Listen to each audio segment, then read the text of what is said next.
김성환의 시사야.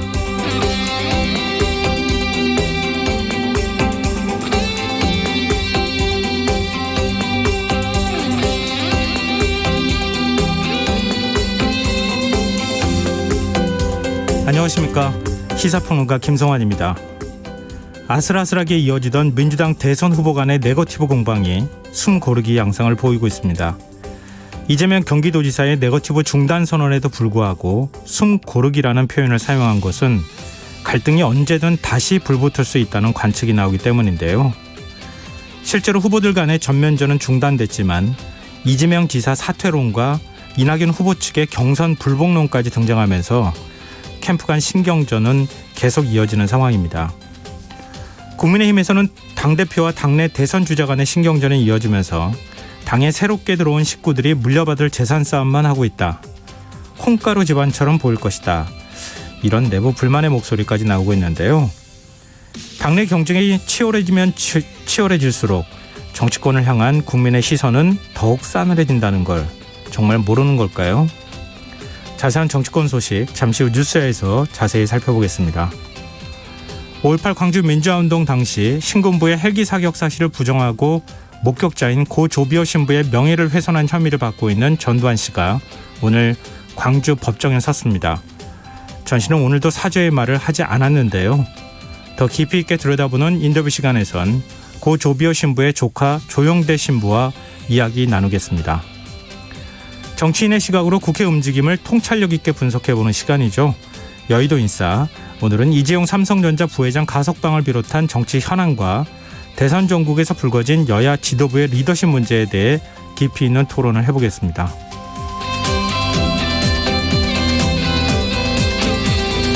김성환의 시사에는 청취자 여러분들의 관심과 참여를 기다립니다. 방송 내용과 관련해 의견이 있으신 분들은 문자 보내주십시오. 당첨된 분들께는 모바일 상품권 보내드릴 텐데요.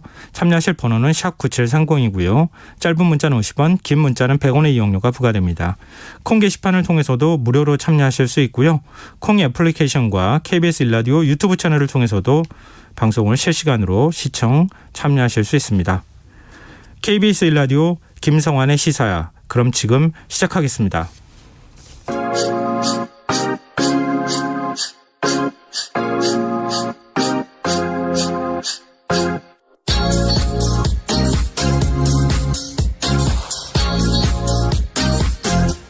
KBS 일라디오 김성환의 시사야.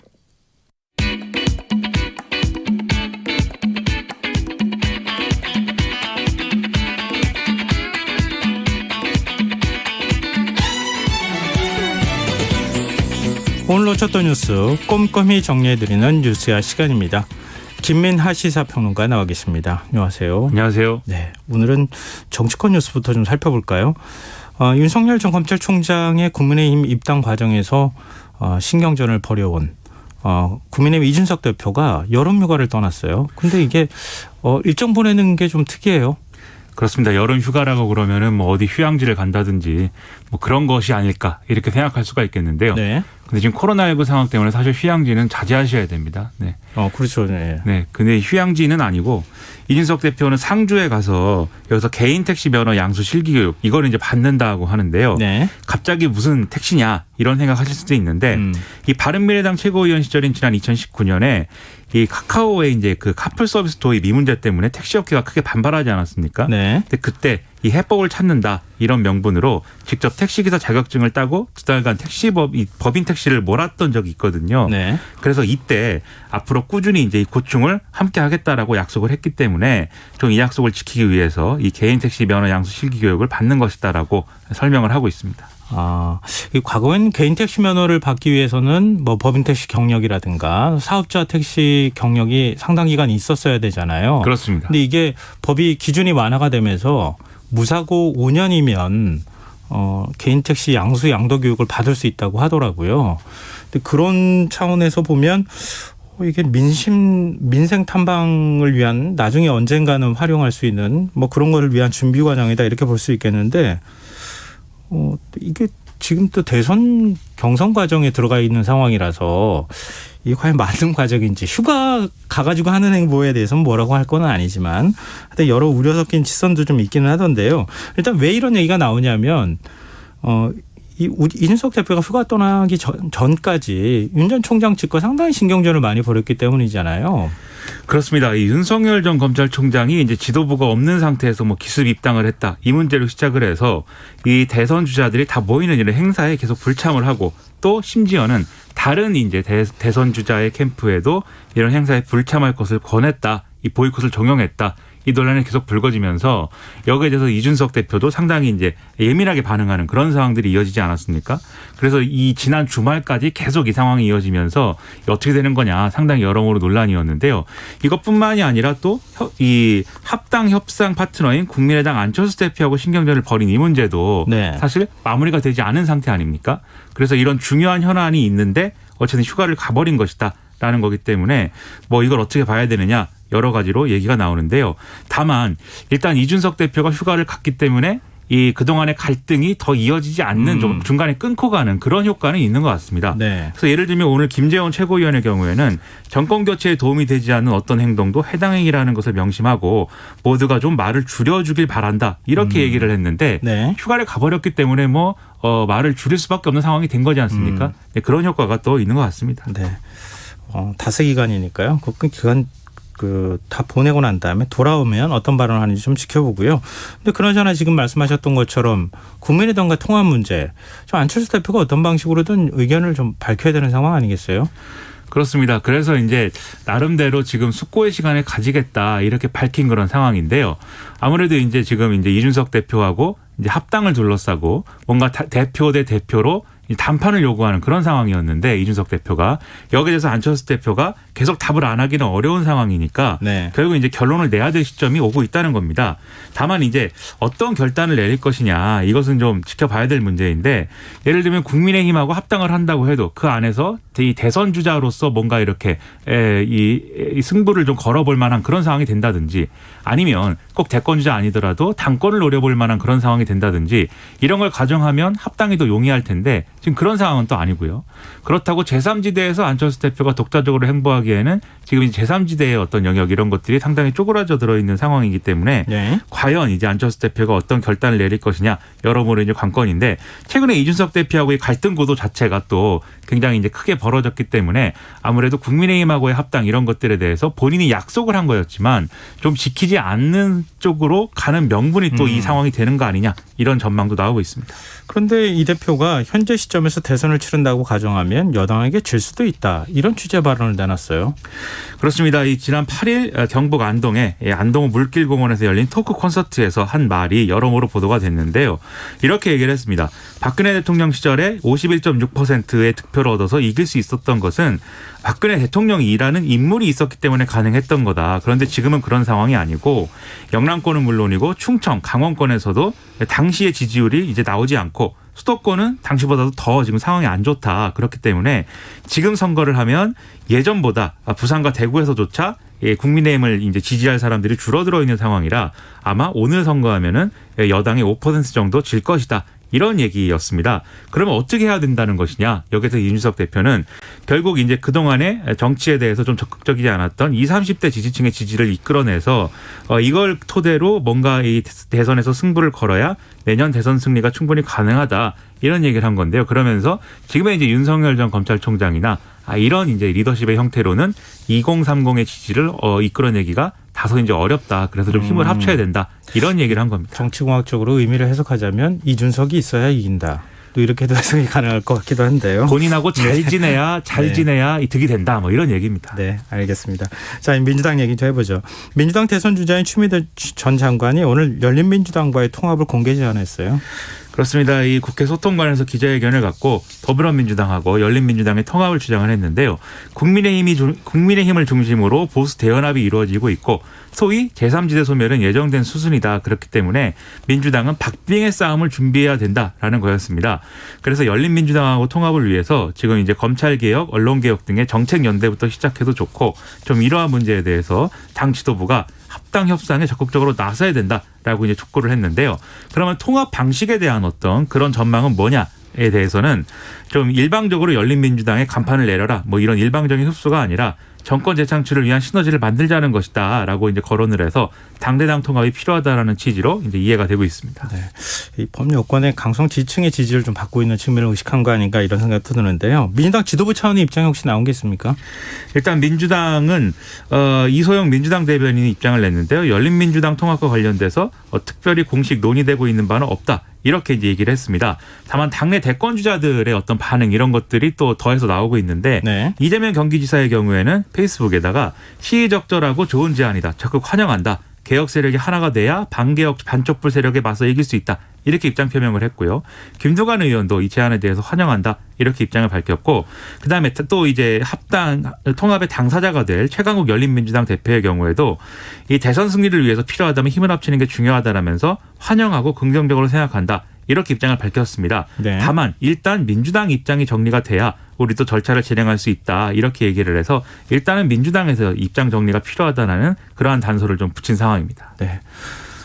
그리고 민주당 상임 고문단도 네거티브 이제 중단하고 정책 경쟁으로 가라 이런 이제 당부를 하기도 했는데 이재명 경기지사가 네거티브 이제 더 이상 하지 않겠다 이렇게 선언을 했어요. 그렇습니다. 어제 이제 긴급 기자회견을 국회에서 자청을 해서 이 순간부터 실력과 정책에 대한 논쟁에 집중을 하고 다른 후보들에 대해서 일체 네거티브적인 언급조차 하지 않겠다. 이렇게 밝혔는데요. 당 후보들에게 제안도 했습니다. 이 캠프 상황실장이라든지 좀 적절한 수준에서 상시 소통 채널을 구성을 해서 후보 간 신상이나 사실에 대한 확인이 필요한 경우에 이 채널을 통해서 먼저 확인 과정을 거쳐서 불필요한 의혹 제기나 공방이 발생하지 않도록 하자. 이런 얘기였고요. 이런 어떤 장치에도 불구하고 허위 사실에 기초한 음해나 의혹 제기가 이루어지면은 당이 즉각적으로 신속한 대응 조치를 취해야 된다라고 또 요구하기도 했습니다. 이 지사가 네거티브 중단 선언을 한 배경 어떻게 볼 수 있을까요? 일단 이낙연 전 대표 2위 후보의 추격세가 좀 주춤한 그런 상황이 이제 됐고요. 그래서 이재명 지사로서는 다소 이제 여유를 찾은 모습입니다. 그래서 네. 당내 경선에서 다시 이제 대세론이 점화가 되는 그런 상황이기 때문에 이러한 이제 정황을 반영한 이런 행보로 보이고요. 지금까지 이어져온 네거티브 이 공방이 어느 후보에게도 도움이 안 됐고 그렇게 보면은 1위 후보에게는 오히려 타격이 될 수 있는 그런 상황인데다가 또 이 본선 경쟁력을 누가 훼손한 거냐에 대한 책임론으로 비화할 수도 있는 그런 상황이거든요. 네. 네거티브 공방을 하지 말자를 넘어서서 누구 때문에 이렇게 된 거냐 얘기가 나올 수 있기 때문에 지금은 네거티브를 하지 말자라는 얘기를 하는 게 중요하다라고 판단했다고 생각이 됩니다. 송영길 대표는 환영 입장을 밝혔네요. 그렇습니다. 오늘 오전에 국회에서 이제 이 민주당 최고위가 열렸는데 이제 메타버스 형식으로 열렸습니다. 메타버스 형식. 네, 그래서 여기서 전폭적으로 이러한 입장은 환영한다 이렇게 밝혔고요. 민주당이 선을 넘는 네거티브라도 해서 정권만 잡고 보자는 선거 전문 조직이 아니라는 걸 보여줘야 되고 민생과 정책 이런 것들을 좀 미래를 위해서 준비하는 능력 있는 여당이라는 걸 보여줘야 된다 이렇게 주장을 했습니다. 그래서 오늘 저녁에 이낙연 후보와 만찬을 하면서 이런 취지를 공유하겠다라고도 밝혔는데요. 실제 이제 송영길 대표와 이낙연 전 대표가 만찬을 했고요. 이 만찬 과정에서도 좀 이낙연 전 대표가 그간의 과정에 대해서 송영길 대표의 입장을 좀 이해하게 됐다. 이렇게 얘기를 하는 그런 상황들도 이어졌습니다. 네거티브 중단 선언에도 불구하고 이낙연 전 대표 쪽에서는 계속 문제 제기를 하고 있는 상황이고 또 이재명 지사 측도 거기에 대한 방어나 반박이 계속 이어지고 있어요. 그렇습니다. 일단 이낙연 전 대표가 직접 TBS 라디오에 출연을 해서 지금 도청 캠프라는 말이 나올 정도다. 이 이재명 지사가 도지사직을 유지한 상황에서 이 경선을 띄고 있기 때문에 네. 도정에 소요돼야 될 예산이 개인 홍보에 들어가고 있다는 얘기까지 나온다. 그래서 지사직 사퇴는 양심의 문제이다. 이렇게 직접 주장하기도 문제. 했고요. 네. 그리고 이낙연 캠프 측의 서른 의원이 최근 인터뷰에서 이른바 이제 이재명 후보가 본선 후보가 된다면 어떻게 될지 장담할 수 없다. 이렇게 얘기한 게 경선 불복 얘기 아니냐. 이런 이제 문제 제기를 이재명 지사 캠프 측에서 또 하면서 여전히 이제 상호 비방이 계속되는 상황이 이어지고 있습니다. 네. 좀 이럴 땐 좀 딱 그만두면 참 좋은데 이런 생각을 유권자들 아마 하시지 않을까 싶고요. 민주당 선관위 만약에 네거티브가 도를 넘는 후보에 대해서 제재를 하겠다, 강도 높은 제재를 하겠다 이런 입장을 밝혔네요. 그렇습니다. 오늘 이제 더불어민주당 선거관리가 입장을 밝혔는데요. 이 경선 후보 간에 네거티브 중단 선언을 지난번 했기 때문에 이걸 실질적으로 이제 이행을 해야 된다 이렇게 촉구를 했습니다. 그리고 만약에 지금 도를 넘는 어떤 네거티브를 하는 후보 또는 캠프에 대해서는 지금 당원 당규 수준보다도 강도 높은 어떤 제재 조치를 마련을 해서 조치를 하겠다 이렇게 언급을 하고 있는 그런 상황인데요.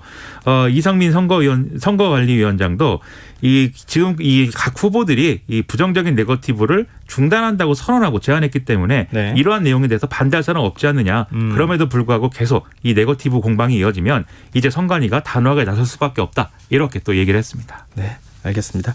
오늘 뉴스아이 여기까지 하겠습니다. 지금까지 김민하 시사평론가였습니다. 고맙습니다. 고맙습니다.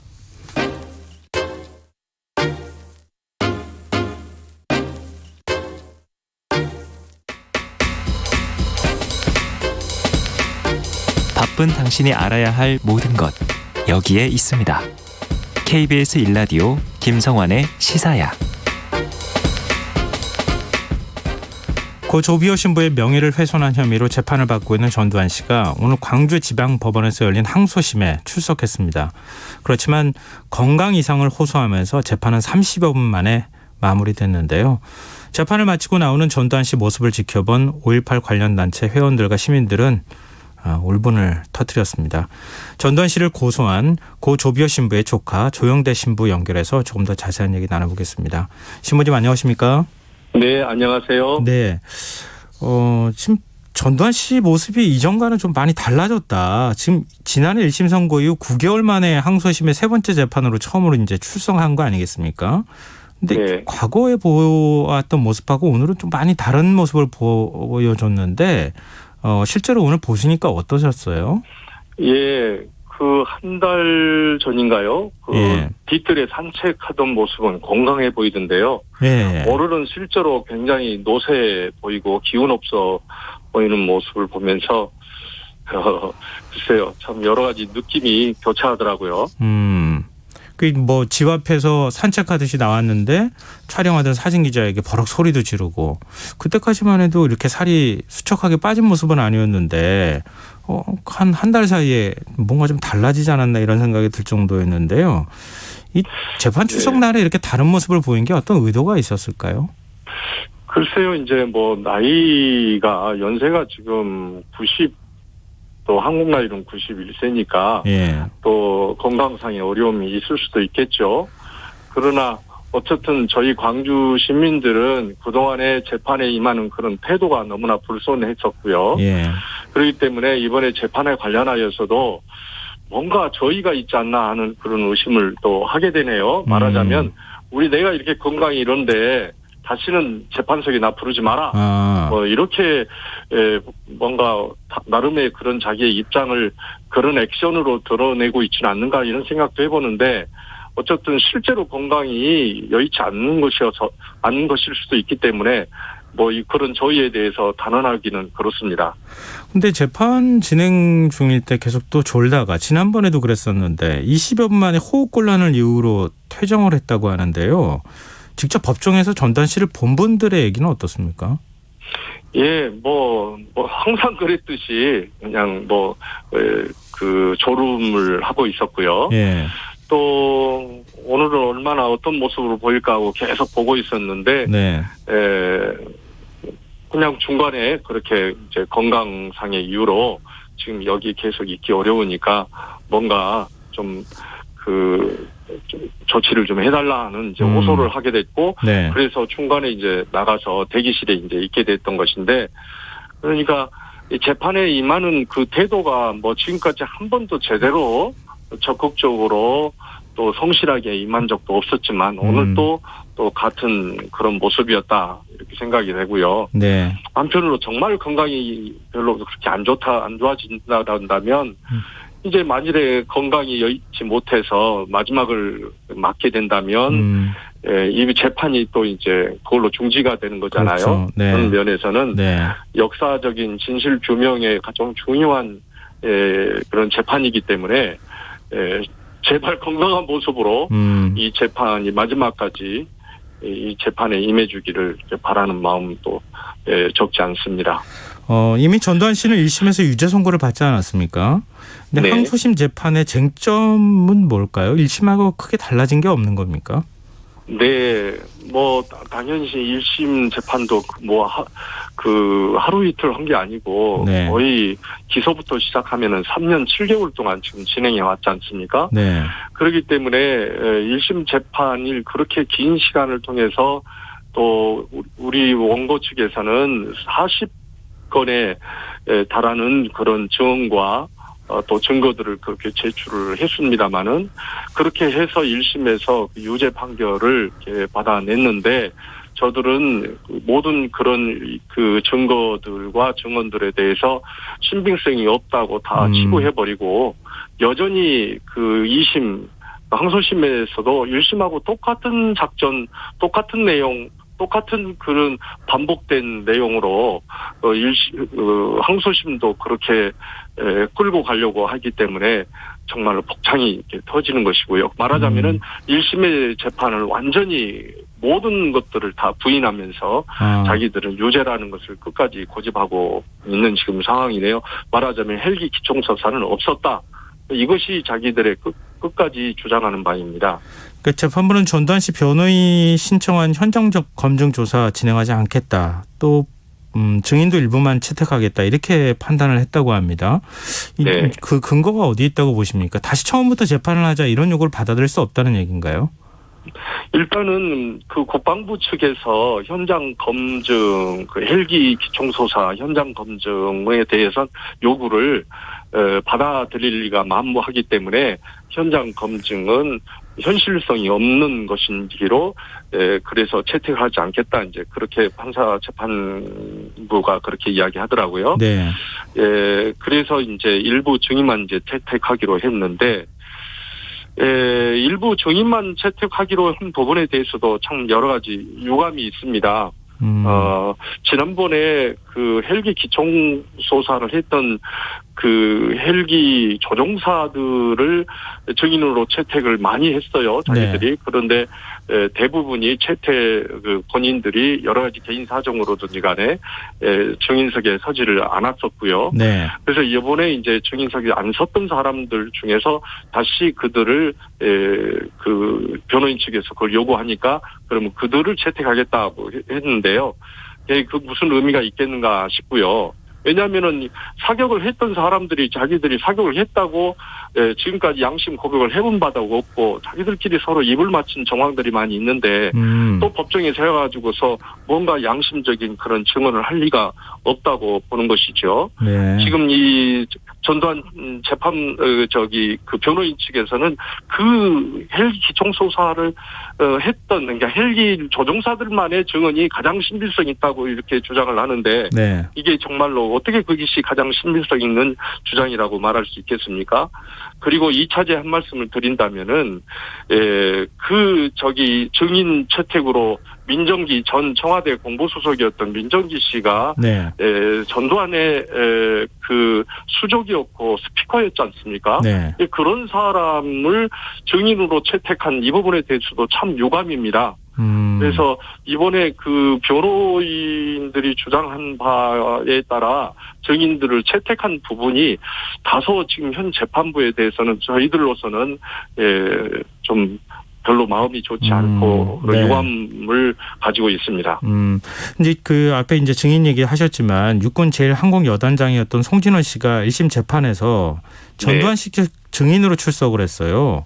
근데 5.18 당시 광주 방문 안 했다 이렇게 허위 진술한 혐의로 재판에 넘겨졌는데요. 이게 어떤 이유 때문입니까?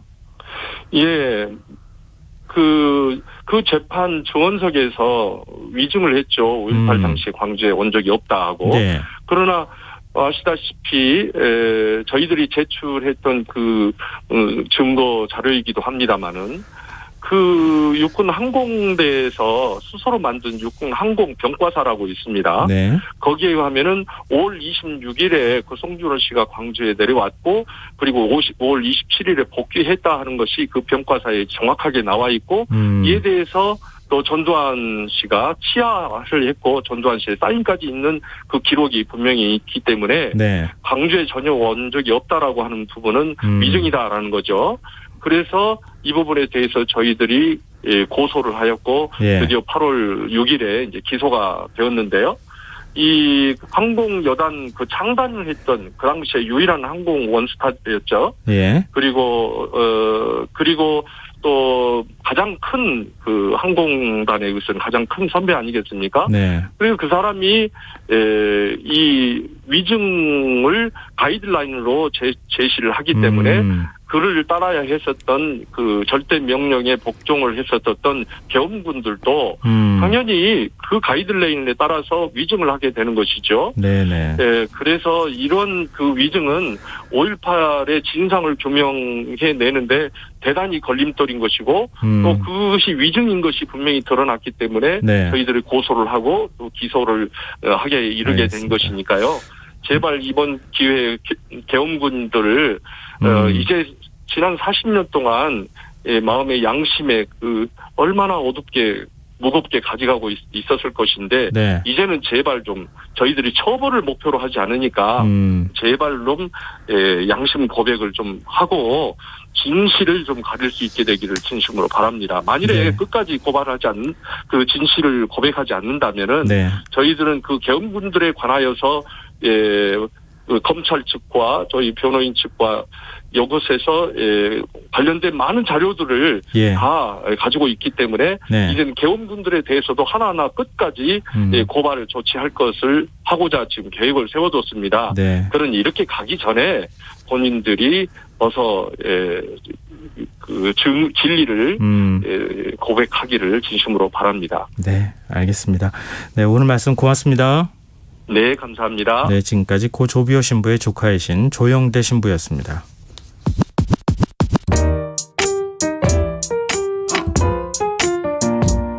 김성환의 시사야는 청취자 여러분의 참여를 기다립니다. 문자 샵 9730으로 여러분의 의견 보내주세요. 짧은 문자는 50원, 긴 문자는 100원의 정보 이용료가 부과됩니다. 애플리케이션 콩, 유튜브 채널 KBS 일라디오에서는 무료로 참여하실 수 있습니다.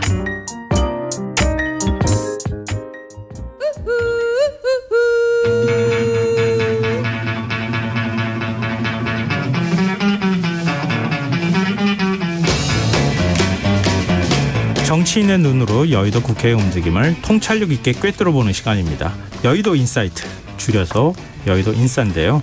민주당 신경민 전 의원 자리하셨습니다. 안녕하세요. 네, 안녕하십니까. 국민의힘 오신환 전 의원 나오셨습니다. 안녕하세요. 네, 안녕하세요. 네, 두 분 요즘 더위 극복하시는 어떤 나름의 비결 같은 게 있으세요? 요즘 같으면 진짜 살만했는데 네. 방법이 있나요? 이열치열하는 거 외엔 방법이 없습니다. 열심히 정치활동 하시는 거. 이 코로나 때문에 정말 자영업 소상공인들 너무 고통받고 있는데요. 사실 저는 휴가 계획이 없습니다. 예, 휴가 같은 거 확 떠나서 좀 쉬고 싶은 생각도 있는데, 예, 국민들도 힘들어하니까 같이 고통을 견디도록 그렇게 하겠습니다. 참 이게 빨리 코로나19 상황이 조금 완화가 돼야 할 텐데 그렇지 않아서 걱정하시는 분들이 이제 많은 것 같습니다. 자, 오늘 현안부터 좀 짚어봤으면 좋겠는데요. 오늘 나온 얘기입니다. 이재용 삼성전자 부회장이 가석방으로 이제 풀려나게 됐습니다. 다만 5년 취업 제한 조치는 그대로 유지하기로 했는데요. 아무래도 경영활동에 복귀하기는 좀 현재로서는 쉽지 않은 상황이기도 합니다. 오늘 법무부 결정 어떻게 보십니까? 두 분은. 먼저 신경민 의원께서. 네. 여러 가지 선택지 중에 이제 사면은 정말 어렵죠. 그렇죠. 대통령의 결정인데다가 또 하나는 이 요건이 또 여러 가지로 복잡하고 여건이죠. 그래서 처음부터 사면은 어렵다고 봤고요. 제일 지금 어려운 것 중에 하나는 이게 끝이 아니잖아요. 지금 현재 혐의를 받고 있는 게 또 다른 두 가지가 더 있기 때문에 삼성 바이오로직스 문제는 이건 더 큽니다. 이 문제는 우리 법도 엄히 다루지만 서양의 선진이라고 하는 데서는 이건 엄청난 큰 범죄에 해당하고요. 이제 향정신성 의약품도 있잖아요. 그래서 이제 정치적으로 사면을 결정한다는 건 매우 어렵고 이제 실무적으로 접근을 하자 하는 게 형집행정지가 있고 가석방이 있는데 형집행정지는 이것도 요건이 좀 까다롭고요. 네. 그나마 가석방이 요건이 조금 덜 까다로운 편에 해당하는데 사실 이것도 쉬운 건 아니죠. 이게 굉장히 어려운 건데 여러 가지 경제적 여건 또 코로나의 상황 뭐 이런 게 검토가 돼서 가석방으로 가겠구나라는 것은 사실 좀 정치적 내지는 법률적 감각이 있는 사람들은 짐작을 했던 거고요. 뭐 개인적인 의견은 어떠세요? 가석방 뭐 할만했다 이렇게 보시는 겁니까? 할 수도 있고 안 할 수도 있죠. 이건 네. 국민 여론이 뭐 반으로 딱 갈라지는 거기 때문에요. 어떤 분들은 꼭 해줘야 된다는 분들 있고 어떤 분들은 그럴 수가 있느냐라는 것도 있는데 저는 뭐 할 수는 있었다고 봅니다. 할 수는 네. 있었다. 이제 비판적인 여론도 적지는 않은 상황이어서 참 이렇게 부담스러운 상황이었던 것 같아요. 그래서 이게 진짜 반으로 딱 갈라지는 것 같아요. 네. 오신환 전 의원은 어떻게 보십니까?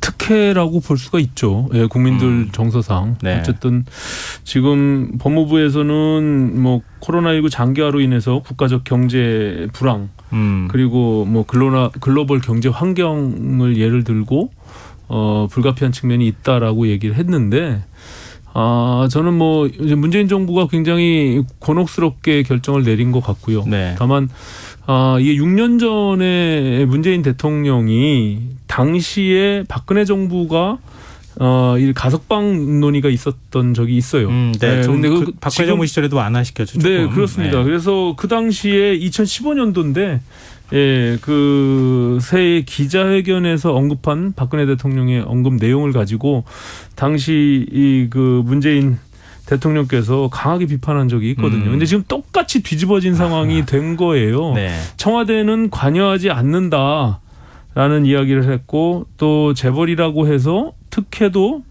또 역차별도 안 된다 이 말을 했거든요. 근데 지금 이재명 지사 발언이랑 거의 흡사한 내용 아니겠습니까? 지금 뭐 이재명 지사가 그 측에서 이제 발표한 네네. 걸 보면 재벌이라는 이유로 특혜나 불이익을 줘서는 안 된다.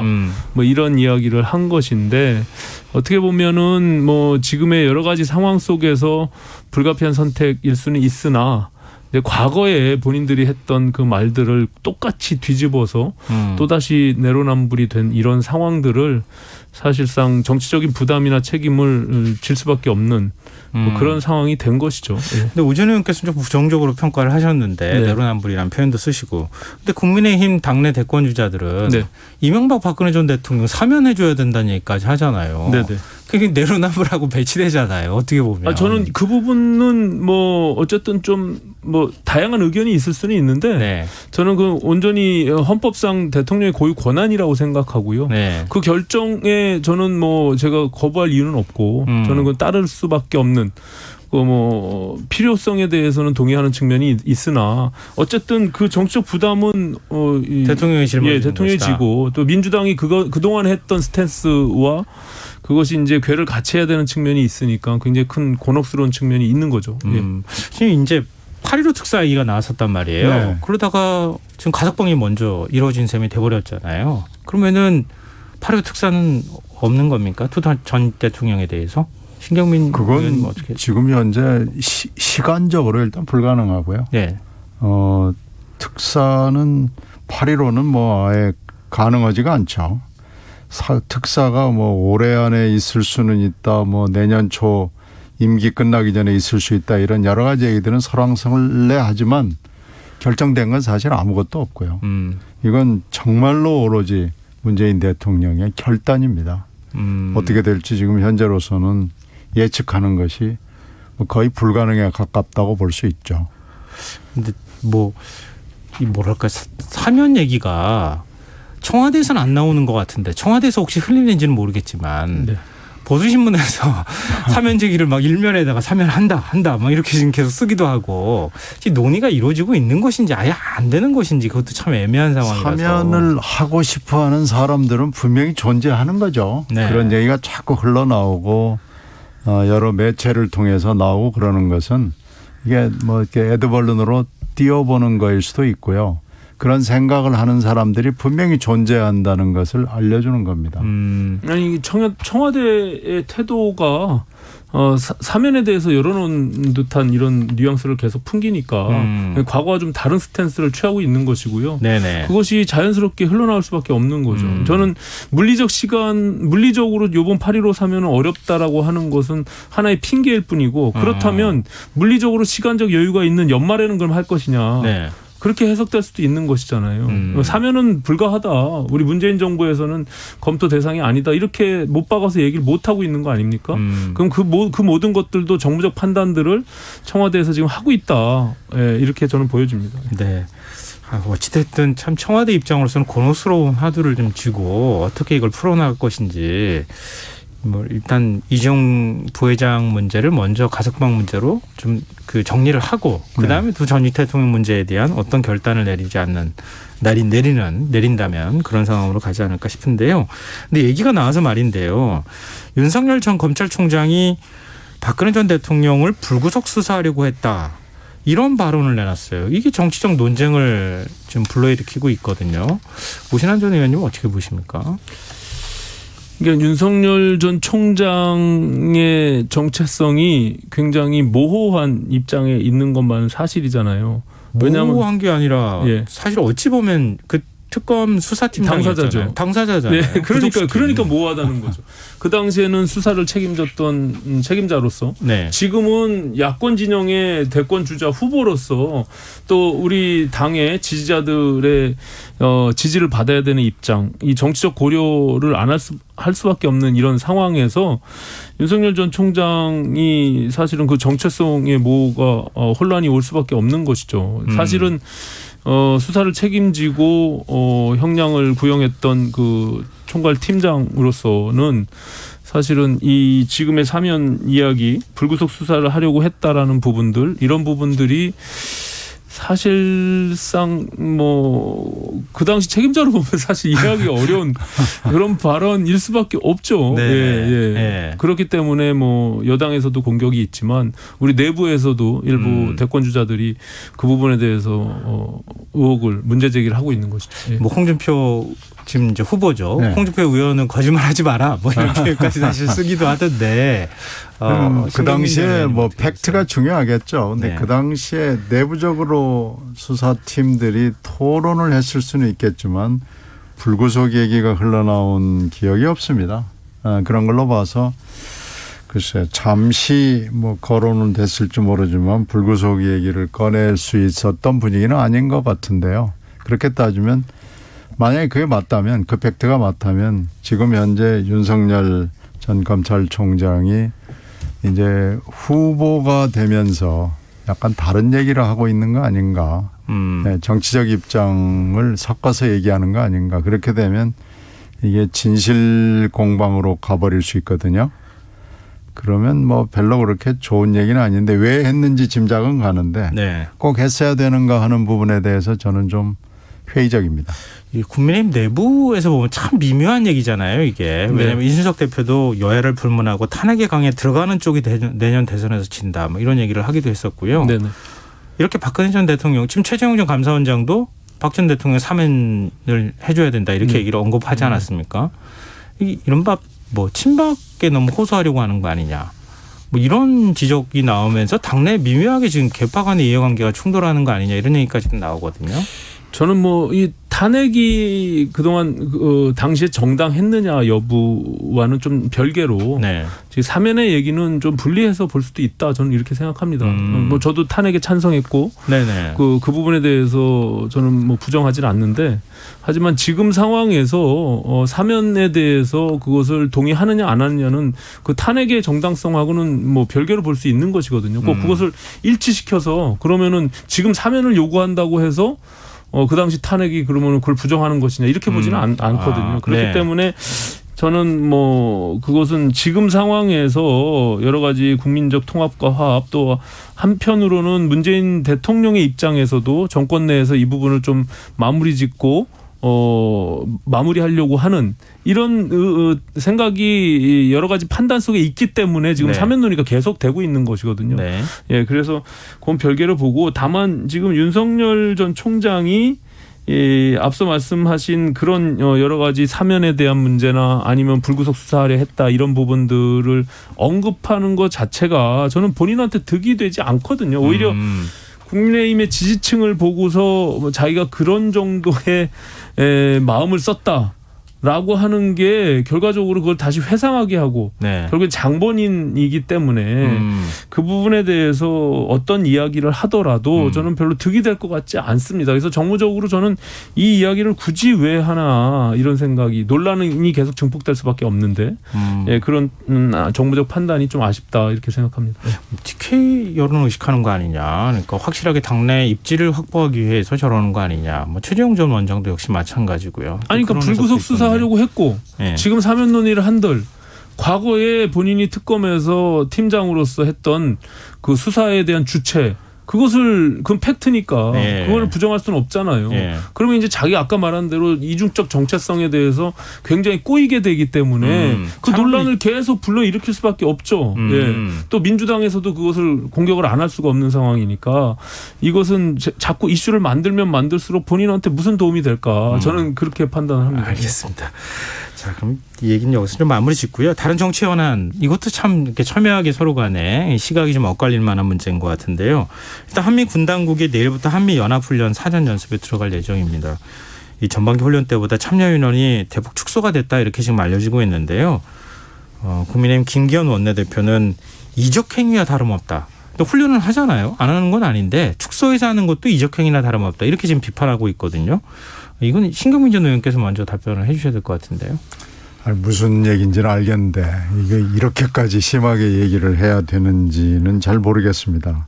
지금 한미동맹이라는 부분과 남북한 관계라는 부분이 겹치는 부분도 있고 어떤 부분에서는 약간 어긋나는 부분도 있고 상황 변화가 있기 때문에 지금 얼마나 고심 끝에 뭐 이렇게 결론을 내고 하겠어요. 그런데 정파적 입장에서 뭐 비판은 할 수 있는데 이적행위나 다름이 없다 이런 것은 좀 심한 거고요. 일단은 뭐 한미훈련이 연합훈련이 상당히 오래전부터 준비가 돼서 이건 뭐 해야죠. 안 할 수는 없는 거고요. 이게 뭐 인력과 물자들이 굉장히 먼 거리에서부터 이동을 해야 되고 아무리 도상훈련이라고 하지만 훈련은 훈련이거든요. 그리고 이게 지금 어떻게 보면 군사적으로는 해야 될 필요성이 지금 있다고 판단이 되기 때문에 이렇게 된 건데 또 남북한 관계의 최근 상황 변화를 반영하지 않을 수가 없어서 좀 축소가 된 거죠. 이걸 이적행위나 다름이 없다. 이건 좀 저는 동의하기가 좀 어렵고요. 지금 한미 관계나 남북한 관계라는 게 굉장히 다면하고 다지하고 복잡한데 이렇게 그냥 일도남마로 이렇게 비판하는 것은 좀 이렇게 듣기에 별로 좋지 않습니다. 그래서 이건 좀 한미동맹과 남북한 관계를 이 동일선상에 놓고 좀 봐줬으면 하는 바람이 있습니다. 오전 의원께는 제가 또 이렇게 여쭤봐야 될 것 같아요. 코로나19 상황 감안하지 않을 수가 없다. 주의소 연습은 좁은 공간 안에 3일 환경에서 훈련할 수밖에 없는데 너무 인원이 많이 들어가면 그것도 뭐 감염 우려가 있다 이런 지적도 있고요. 지금 힘겹게 지금 사실 남북 군 통신선이 복원이 됐는데 남북 관계, 북미 관계 좀 풀어야 되는 상황인데 좀 축소해서라도 훈련을 하는 것 그건 의미가 있지 않느냐 이런 반론에 대해서는 어떻게 보십니까? 그 이미 뭐 반쪽짜리 지금 그 한미 연합훈련으로 축소를 해놓은 상태거든요. 이게 국가 안보와 관련된 사항이고 어쨌든 이게 공적인 영역에서 활동을 뭐 모든 것을 다 폐지하고 안 할 수는 없는 것이거든요. 근데 그것이 반의 반쪽으로 줄어들었을 때 미칠 수 있는 여러 가지 여건들이 상황들을 우리가 판단해봐야 될 것이고 또 한 가지는 마침 지금 뭐 청주 간첩당 사건이 발생이 됐잖아요. 이제 김기현 원내대표가 얘기한 그런 뭐 이적행위라는 것은 단순히 연합훈련을 축소한 것 그 자체를 이적행위라고 언급한 것이 아니라 지금과 같은 여러 가지 종합적인 상황 속에서 과연 그것이 이 팩트에 대한 것들이 밝혀져야 되고 그리고 연장선상에서 이런 것들이 지금 간첩단이 사실은 지금 지난 문재인 대통령 선대위에 노동특보단으로 활동을 했다는 거 아닙니까? 그리고 중진의 여당 의원들과 접촉이 있어서 여러 가지 그 통일 관련 사업에 대해서 제안도 했다는 것이 다 밝혀져 있기 때문에 네. 이제 그런 것과 종합적으로 지금 언급을 한 것이지 단순히 이 한미 연합훈련 그 하나만 놓고 얘기한 것이 아니거든요. 그래서 전체를 좀 봐야 된다 이렇게 생각을 합니다. 네. 혹시 신 전 의원 반론이 없으시면 이제 다음 주제로 넘어가겠습니다. 네, 다음 주제로 가시죠. 네, 알겠습니다. 지금 여러분께서는 KBS 일라디오 김성환의 시사회와 함께하고 계십니다. 여의도 인싸 국민의힘 오신환 전 의원, 민주당 신경민 전 의원과 함께하고 있습니다. 정치권 얘기 뭐 제가 다른 방송을 출연했을 때도 그런데요. 민주당 얘기보다 오히려 국민의힘 얘기가 훨씬 더 많은 비중을 차지하더라고요. 질문을 할 때 오히려 그만큼 또 많은 분들이 관심을 갖는 것 같은데요. 이준석 대표하고 당내 대선 주자들하고 신경전이 계속됐어요. 그리고 뭐 윤 전 총장 측이 당내 봉사활동에 참석하지 말아달라. 뭐 원희룡 지금 후보한테 전 지사 쪽에다가 얘기를 했다. 이걸 또 뭐 지금 이준석 대표가 공개적으로 얘기하고 막 이렇게 서로 간에 그런 거 가지고 이제 계속 갈등을 벌이고 있거든요. 불문에 붙인다고는 하지만 계속 지금 여전히 남아있는 상황입니다. 이게 계속 이런 식으로 당대표하고 대선주자하고 갈등을 하게 되는 겁니까? 어떻게 해야 되는 거예요? 저는 뭐 좀 안타깝고 이게 오래 지속되면 뭐 저는 뭐 좋지 않다. 우리 당으로 봐서도 생각이 됩니다. 특히 이제 윤석열 전 총장이 입당한 지가 불과 얼마 되지 않잖아요. 근데 이제 다만 지금 지지율이 1위인 상태에서 당내 여러 세력들이 거기에 뭐 이렇게 뭐 쏠려가듯이 이렇게 줄 서는 이런 부분들 모습에 대해서 일부 비판적인 의견들도 있는데요. 어쨌든 당에서 만들어진 여러 가지 이 경선 룰이나 어떤 방식에 대해서 윤석열 전 총장의 입장에서는 1위 주자로 달리고 있는데 이것이 우리가 학습 효과가 있잖아요. 지난번 민주당의 경우도 1차 컷오프 할 때 꼭 부자 문조심 하듯이 네. 그것을 그냥 수세적으로 방어하는 차원에서 하다가 결국엔 이재명 지사도 약간 흔들리는 그런 상황이 발생했잖아요. 네. 그러니까 자꾸 이런 식으로 당에 들어온 지도 얼마 안 되는데 본인은 1위 주자기 때문에 특별 대우를 받기를 원하고 경선 룰에서 자기는 벗어나서 이거는 하나의 요식행위 형식적인 절차라고 생각하고 이렇게 쇠를 과시하면서 밀어붙이는 모습은 저는 오히려 역풍이 불 수 있고 별로 바람직하지 않다. 네. 그렇기 때문에 전략을 빨리 수정하는 것이 좋겠다 이런 생각이 들고요. 네. 이준석 대표는 오직 하나 우리 당의 좋은 후보를 뽑아서 정권 교체를 하는 데 있어서 본인이 당대표로서 그 역할을 하겠다. 그리고 경선에서도 흥행을 이뤄내야 되겠다. 뭐 이런 것 아니겠습니까? 네. 그런 부분에서 윤석열 전 총장의 입장에서 그것이 뭐가 본인한테 불리하고 유리한지에 대해서 명확치 않게 무조건 기세 싸움 하듯이 당대표와 이렇게 기습 입당을 하면서부터 모든 일정에서도 뒤로 또 다른 타 후보에게 보이콧을 이렇게 하는 이런 행위는 사실은 말이 안 되는 거죠, 사실. 예. 뭐 지금 돌고래 멸치 논쟁을 벌이고 있다. 뭐 이렇게까지 지금 얘기가 되고 있는데요. 신 전 의원께서는 어떻게 보십니까? 이게 기본적으로 어느 당이나요. 대선 국면에 들어가면 대표하고 후보와의 관계가 썩 좋지 않습니다. 그런데다가 지금 이 경우에는 외부에서 들어온 가장 강력한 후보잖아요. 그러니까 이게 기본적으로 갈등 구조가 지금 이중으로 있는 데다가 개인적으로 두 사람이 좋을 수가 없죠.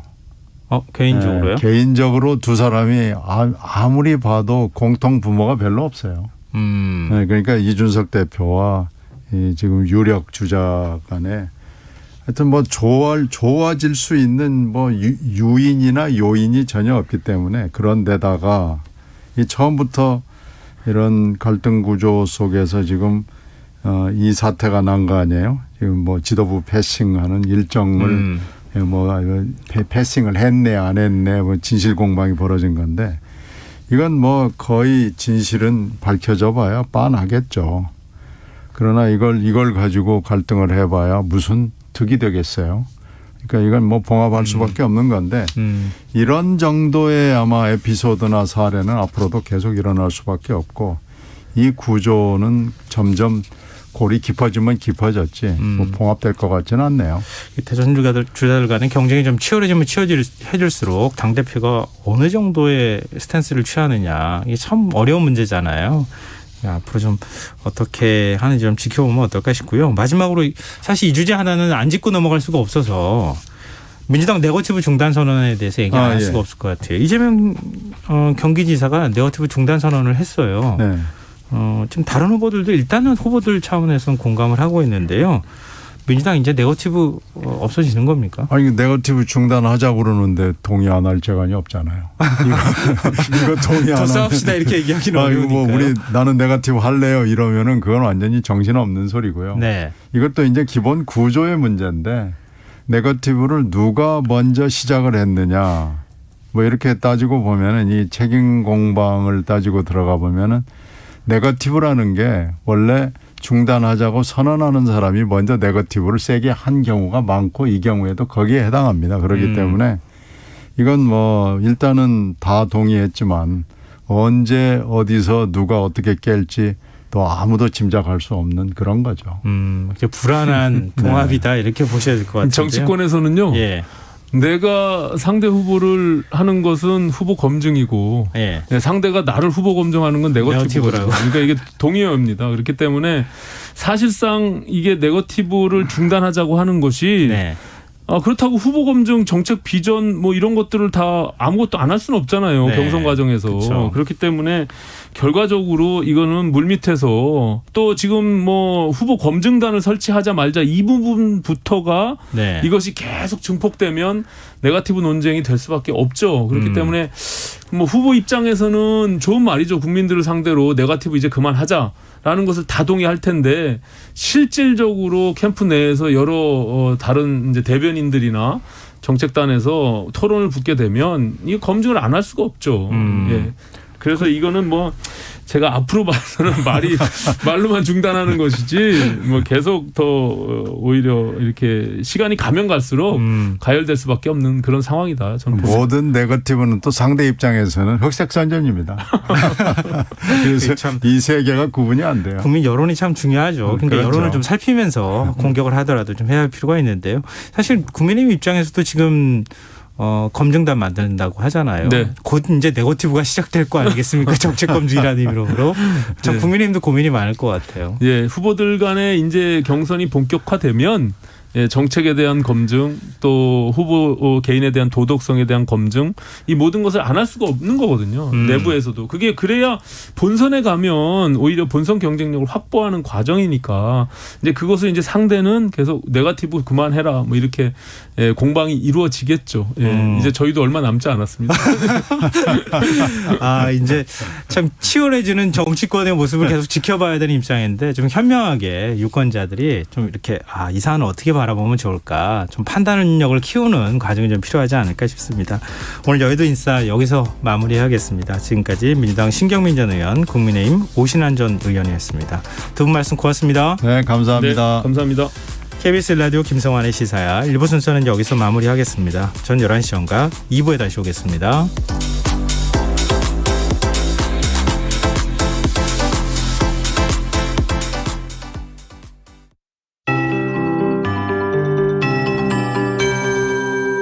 KBS 58분 날씨.